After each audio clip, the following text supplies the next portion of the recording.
I'm coming to up a mine in your stomach, so baby, let's go. I wanna feel your body on top of mine. Assalamualaikum warahmatullahi wabarakatuh. Perkenalkan, nama saya Dika Muzalifa. Saya dari D3 Teknik Informatika dengan NIM 32022161130. Saya dari kelas 3E dan pada hari ini saya akan memberikan suatu tutorial mengenai Microsoft Project tentang bagaimana cara mengatur kalender pada suatu project, lalu membuat rincian kegiatan, sub-sub kegiatan, serta milestone-nya di Microsoft Project. Baiklah, langsung kita mulai saja. Bagaimana caranya Anda harus menentukan project apa yang ingin Anda buat. Di sini saya membuat suatu project, yaitu proyek pengembangan aplikasi penyewaan peralatan olahraga online. Lalu ada kalender kerjanya, lama proyek sekitar 23 bulan atau 1 tahun 11 bulan. Untuk jam kerjanya dari jam 8 pagi sampai jam 5 sore. Dari hari Senin sampai hari Jumat. Nah, hari libur eksepsinya yaitu 14 Februari 2024, libur ulang tahun perusahaan. Lalu ada cuti bersama Idul Fitri pada tanggal 10 sampai 11 April 2024. Dan ada kalender khusus hari Selasa atau tidak bekerja. Kemudian di sini ada kegiatan, lalu ada sub kegiatan dan sub kegiatannya. Ada estimasi waktunya juga. Nah, kalau sudah dibuat seperti ini, bisa kita langsung masukkan ke dalam Microsoft Project-nya. Kalau sudah, Anda bisa pergi ke aplikasi Microsoft Project, lalu Anda klik menu file di bagian kanan atas. Nah, lalu klik new, maka akan muncul lembaran kosong seperti ini. Nah, kalau sudah, Anda pergi ke menu project, lalu diklik yang project information. Nah, untuk start date-nya Anda atur menjadi 1 Februari 2024 karena kita mulai projectnya di tahun 2024. Nah, lalu kalau sudah, tinggal kita klik OK saja. Nah, lalu Anda pergi ke menu tools, lalu diklik saja yang change working time. Nah, di sini Anda bisa melihat ada menu untuk kalender-kalendernya, lalu ada shift, ada 24 jam, ada standar project calendar, lalu ada create new calendar untuk membuat kalender yang baru. Misalnya tadi yang ada di kalender kerja hanya ada kalender khusus hari Selasa. Nah, kita bisa menggunakan create new calendar jika ingin membuat kalender yang baru. Nah, untuk membuat exception-nya, seperti exception-nya ada 3 ya. Ada 2 di sini. Kalau untuk exception-nya kita buat begini caranya. Anda klik pada tanggal yang Anda inginkan menjadi kalender exception, misalnya di tanggal 18 Februari. Lalu di exception-nya lalu Anda klik exception, lalu di name-nya Anda klik saja misalnya hari ulang tahun perusahaan.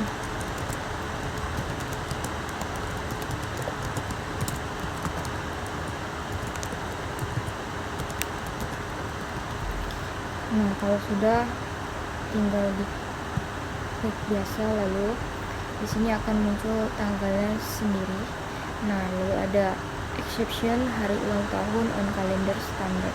Nah, ini berarti tidak bekerja untuk hari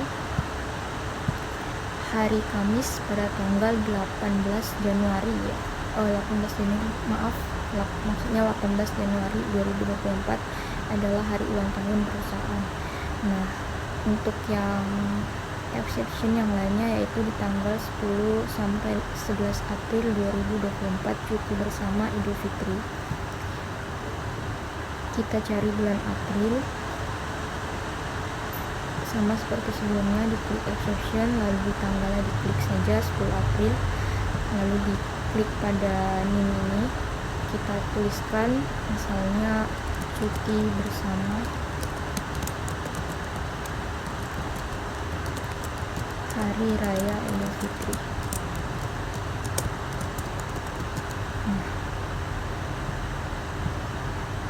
Nah, sama seperti sebelumnya, dia juga akan muncul 10 April 2024 is non working. Nah, untuk 11 April juga sama, buat saja seperti tadi.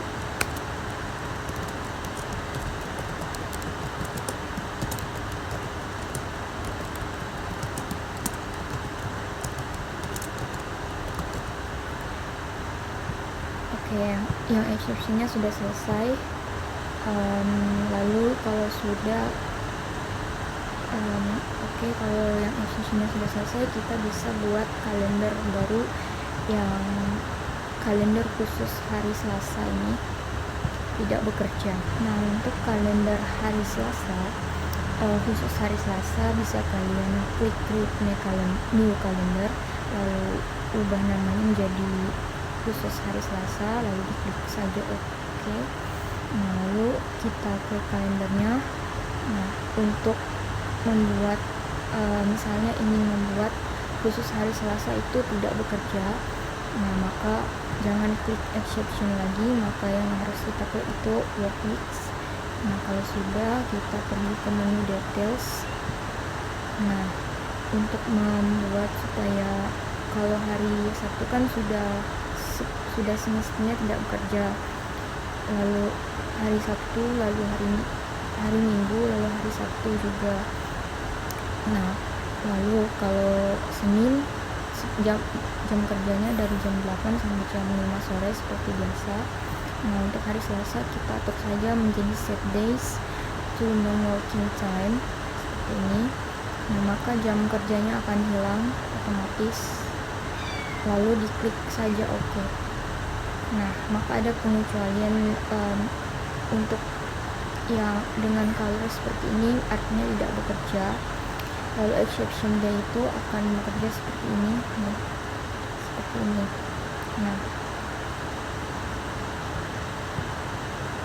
jadi kira-kira begitu untuk tutorial untuk membuat kalendernya. Nah, kalau sudah fix bisa kita, nah kalau ingin melihat lagi,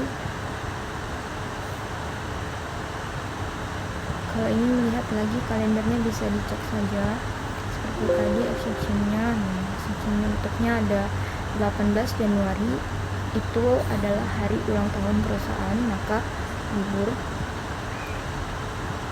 Lalu untuk 10 sampai 11 April itu ada cuti bersama Hari Raya Idul Fitri. Nah, lalu untuk hari Selasa ini di kalender hanya khusus hari Selasa, maka akan tidak bekerja. Nah, setiap hari Selasa itu tidak bekerja ini. Nah, jadi begitu. Nah, kalau sudah bisa kita klik OK saja. Nah, seperti itu cara mengatur kalendernya. Nah, karena mengatur kalender sudah kita lakukan, bagian selanjutnya ada yaitu memasukkan datanya mengenai kegiatan, subkegiatan beserta sub kegiatannya.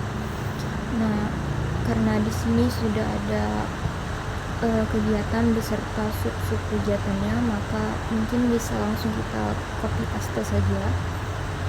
Yang pertama di sini ada penelitian dan analisis pasar dengan estimasi waktu 3 bulan. Saya copy dulu, lalu saya paste di sini. Nah, untuk durasinya saya atur menjadi seperti estimasi yang tadi, yaitu 3 bulan. Nah, kalau sudah, masukkan lagi yang sub kegiatannya, yaitu mengidentifikasi jenis-jenis peralatan olahraga yang populer dengan estimasi waktu 1 bulan. Lalu kita paste. Nah, lalu kita atur lagi durasinya menjadi 1 bulan. Lalu kita masukkan lagi, dan seterusnya seperti itu. Kalau sudah memasukkan sub kegiatan, kita masukkan sub kegiatannya ini, survei ke lapangan olahraga dengan durasi 3 minggu. Kalau bulan itu mon, nah kalau untuk minggu itu week atau WKS atau WK juga bisa. Nah, lalu sub kegiatan yang selanjutnya itu wawancara dengan pelatih dan atlet. Lalu kita paste saja. Estimasi waktunya tadi 2 minggu.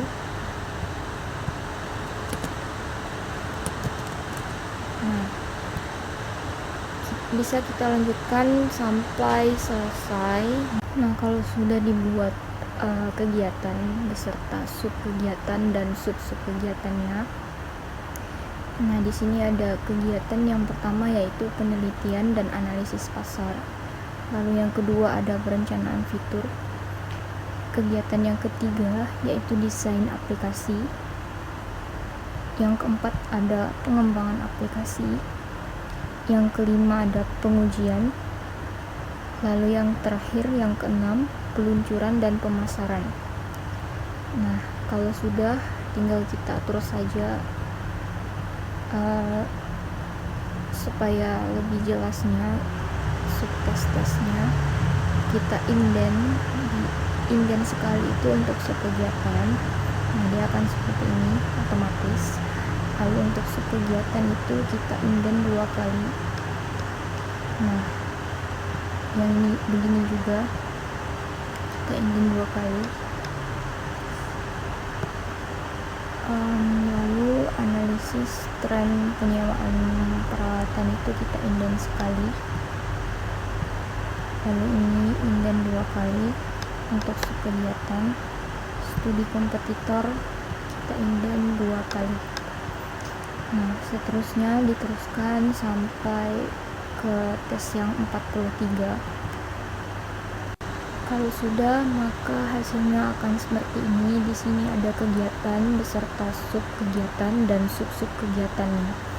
Nah, terlihat lebih rapi dan lebih jelas. Nah, kemudian terakhir di sini saya akan menjelaskan bagaimana caranya menambahkan milestone. Untuk milestone kegiatan yang pertama yaitu laporan analisis pasar selesai. Di sini kita copy saja.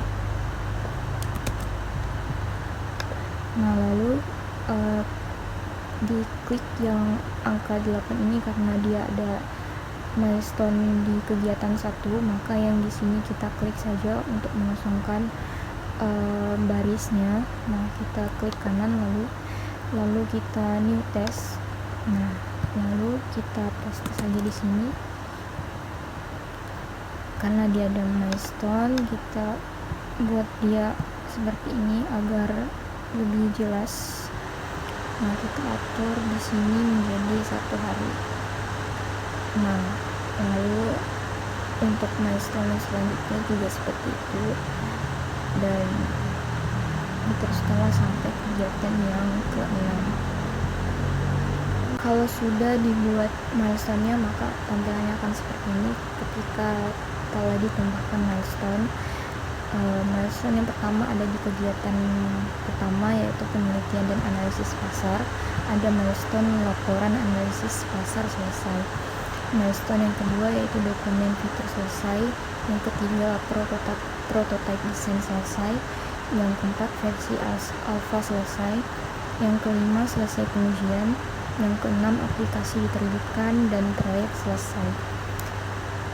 Lalu kalau sudah, bisa kita save saja project kita ini, Ctrl save, lalu disimpan di dokumen yang ingin Anda akses. Misalnya di sini saya beri nama project APPO. Nah, lalu kita save saja. Nah, kira-kira seperti itulah tutorial yang dapat saya berikan. Lebih kurangnya mohon maaf, dan terima kasih telah menonton video ini. Wassalamualaikum warahmatullahi wabarakatuh.